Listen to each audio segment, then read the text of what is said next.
It's no secret that if you want to get some really crisp and good looking 3D prints, you need to take into account the environment as well as the type of machinery and equipment that you are using. And for me, the Uniformation GK2 is one of those machines that helps me to forget about some of the things that I shouldn't have to be thinking about, because a 3D printer can take care of those. Namely, it has a heater inside of the vat, and it is now becoming cold in England, making it really difficult to get those crispy prints out of my 3D printers. But thankfully, the Uniformation GK2 with its 8K resolution gives me some crispy prints, and I don't have to worry about heating up my room in order to make that happen. Now, even me with my wonderful crispy prints, I'm still going to have some marks that need to be cleaned up, and these are going to come in the form of some of the smaller supports that need to be removed from these prints in order for me to prepare it to be painted. I'm going to use different tools for this, and that's going to be sandpaper, a hobby knife, and my fingers. And I'm going to try and remove as much of them as I possibly can before I start to sand off any of the marks that are left over from the supports. I do need to mention that Uniformation did ask me to mention my use of these machines. However, they don't even need to ask me that, because I was going to use these machines no matter what. These have taken over for giving me those crispy prints during the winter. I'm especially trusting of these machines because they have just showed me that even when it's too cold to use my primer, I can still get prints out just like this. Here you can see me warming up my primer with my wife's hairdryer that she still doesn't know that I've taken, but this is the only way I could have warmed it up. You can also use warm water in a bowl. I don't have a bowl in my studio, so this was the way that I chose to do it.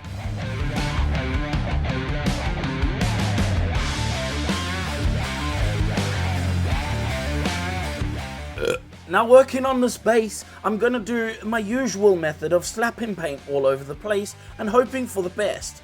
Realistically, when I looked at the picture, the rock is a slightly different color to the snakes. The snakes are desaturated, basically just gray, and the rock is a slightly bluish browny kind of color. I needed to make sure that they weren't the same color so that they wouldn't get confused, so I did that. I did like a dry brushing of rock color, and then I sprayed some washes over the top of that to tint it. For the snakes, I literally just used black and white in order to make this as desaturated as possible, but I will come back to this later with some washes to create a little bit more color, because the desaturated look was not what I wanted.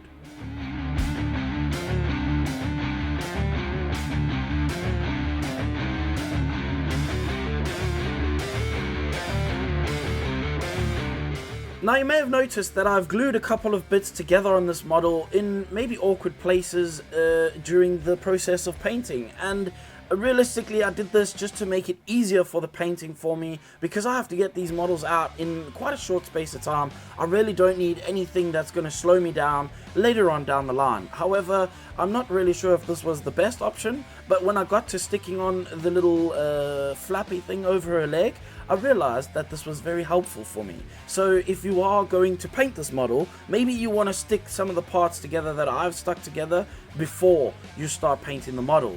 As you can see, for the green on this model, I'm going to start out with the black, and I'm going to give it a zenithal highlight with the white ink over the top of everything. I'm going to do the same thing over the body parts while I have that white in my airbrush. This video was sponsored by CA3D Studios. This is a Patreon where you get 3D STL files for you to be able to print monthly. Their highest tier is only £17 per month, that is Great British pounds for those across the pond, and this gives you 6 or 7 models a month for you to print and paint at your heart's desire. Oh, and you can also sell the 3D prints that you print and paint from this Patreon as well. I'd like to say a special thank you to CA3D Studios for sponsoring this video, and if you are interested in making yourself any of these 3D prints, then check them out in my description down below. After I'm happy with the volumes of the white, it's time to start adding the tints to the skin tones so that they can dry while I move on with the rest of the model. I'm going to start out with Pinkle. This is just not a real name for a color, but it's the name that I've given the color that is between purple and pink.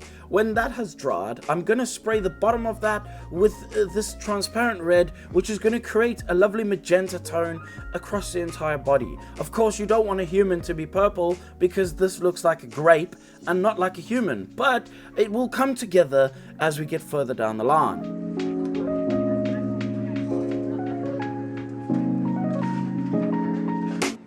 I used a very similar process to what I used when I painted Rogue, which I will try to leave a timestamp link thing for you to click in the top corner if you want to watch that video too. But basically I sprayed a transparent green over everything, and then I used one of the contrast greens over the top. I'm pretty sure it was orc flesh, and I just sprayed that over the shadowed areas using the dark angels in the deepest of shadows, like at the back of the little flappy thing, and as well as right behind at the back of her bottom as well. I then moved my attention back to the skin tones again, and I worked my way up using only 3 of the volumes of the skin tones. I don't know if that makes any sense, but basically I didn't use any of the lower, deeper, darker tones because I want the purple and pink and magenta mix to be my lower, deeper, darker tone. I hope that makes any sense in your brain.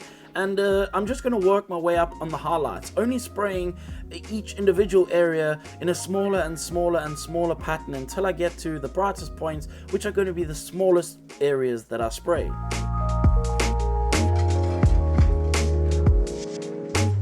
Once that is dried, I come back in with this pinkish orcish flesh thing from the Scale 75 velvet skin set, and I spray that into all the weird bendy parts of the body and mostly parts of the shadows and areas like that. This will help to make it not look so purple. I then decided to spray some transparent green over the top of the clear bit that I'd printed for the power for her hand.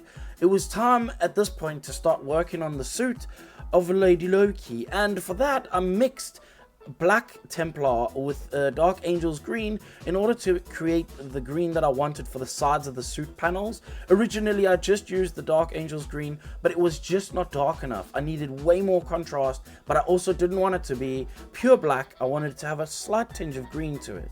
I also painted black over all the belt parts, and I gave that a gentle dry brush of a grey and moved on to the fur that is wrapped around her shoulders. This was very difficult because I was terrified at any moment I was going to snap off one of the hairs. Be very careful with this because if you snap off any of the hairs, it might look a bit silly. I'm not sure. I didn't snap any of mine, so if yours looks silly, that's not my fault. Getting back to the face portrait thing, I painted her hair black. I used Black Templar this time. Normally I would use a matte black from Vallejo, but the Black Templar was in front of me, and to be honest, it went down pretty well and dried quite okay, if you ask me. I then masked up some areas on her body. As you can see, I left out the glove, or I don't know, the hand, the arm. I left out her forearm warmers when I was painting her skin, and this is because I felt this would be the easiest way for me to tackle this with the least amount of work. It would have been way harder to mask this off in the reverse section than this way, I think. I don't know because I didn't do it the other way, but let's not worry about what I didn't do and get onto what I did do. I used that same mix of Black Templar with green with just a little bit more black in it this time to paint her fingernails. I also put clear gloss varnish over the top of that, and at this point I can start sticking some of the torso parts together because it was driving me mad that they were not together. I then painted all of the trimming in gold. A lot of people are going to ask me about the gold, and the gold that I used in her staff and on her crown is a Montana spray paint. It's a gold range, and it's also gold inside of the gold range of the Montana spray. Just look for Montana spray paint gold. Honestly, that's the one. It takes like 3 days to dry though, so don't touch it for a good while. I used brass, however, for all the other little bits of gold on this body, and then it was time for me to stick some of the parts together so my brain could be more settled that something was getting somewhere. I honestly really don't like leaving parts around on my table because I find if I leave them for too long and I pick them up, they might stick to the table because I've put them down before the paint even had a chance to dry. Let me just explain to you about the lips quickly. I painted them with Black Templar. I watered this down a lot so that it was quite clear, and then I painted it one layer with that, and then I used Magos Purple over the top so that they weren't just plain black because that didn't look right. I then painted her eyebrows with black. Templar as well.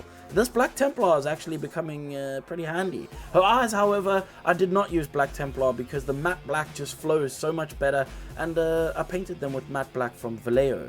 On these little gem things that are on her hair and on her suit, there is some black lines, and in order to do that super easy, I just used a fine line marker. On her eyes, I painted the usual not white onto the inside of her eyes, and then I painted her irises green with a nice little highlight of green in the center of that green, and then I gave it a little white dot for a highlight, and that is pretty much where I decided to call this model done.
I hope that you got some insight in this video that might inspire you painting your own models in the future. Maybe you never thought about painting them, and this video might help you get over that hurdle. And at the very least, hopefully it was just an enjoyable time while you sat in the toilet. Now I would like to say a super special thank you to the patrons who support me over on Patreon, because without them, none of these videos would even be possible in the first place. And we got a couple new patrons who I would like to thank right now. Raymond Navarro, Robert Gates, Aldo Garabay, DeKev, William Osorio, and Jijit Lee. Thank you to these dudes for helping me keep the electricity on and the lights blind in my eyeballs during the videos. Of course, we are at the part of the video where I need to say a super special, if you don't like it, then just cough. How do you like them special apples?